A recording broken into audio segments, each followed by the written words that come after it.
ang mga hayop mula sa kanilang natural na tirahan dapat nating hinahayaan. Dahil hindi natin alam kung gaano kalaki ang epekto nito sa ating kapaligiran kung sila'y ating gagambalain. Sa kwento tatak Public Affairs ng Born to be Wild, isang musang ang nirescue na muntik nang maging pulutan.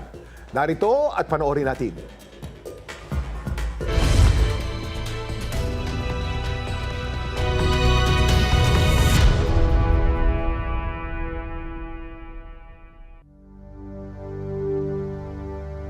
Wala sa wild, kundi nasa likod ng inidoro ang musang na si Sangsang.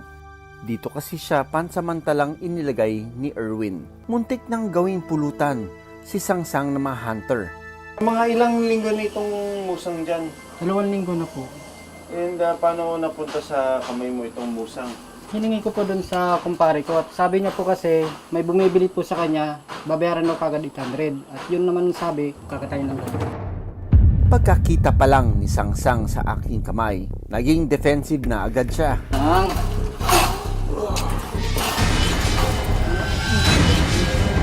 Magandang senyales, ibig sabihin, malakas ang wild instincts nito na dapat bago siya pakawalan.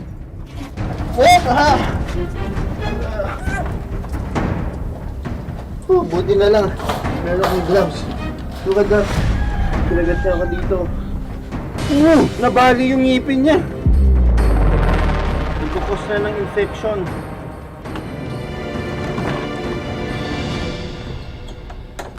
Nakadali sa akin yung yung part na kompleto yung ngipin. No? This is the upper and this is the lower. Pero that's a good sign na malakas pa siya. Dadali namin si Sangsang sa rescue center para gamutin at i-rehabilitate.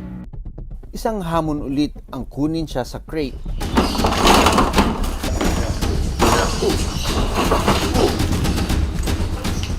Nakagat ka? Nang maturukan ng pampatulog, Yun, nakita mo yung kulay itim, oh. Yun yung bulok na yung ngipin. binigyan ko rin si Sangsang ng gamot at bitamina. Hihintayin muna siyang makarecover bago i-release sa wild.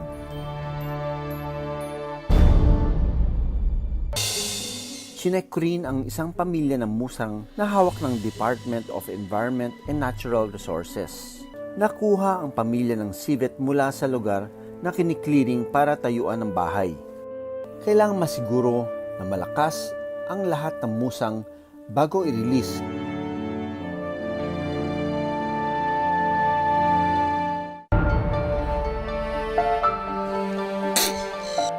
Kung gaano kabilis makuha ang isang hayop mula sa kanyang natural na tirahan, doble ang hirap para maibalik sila sa kagubatan.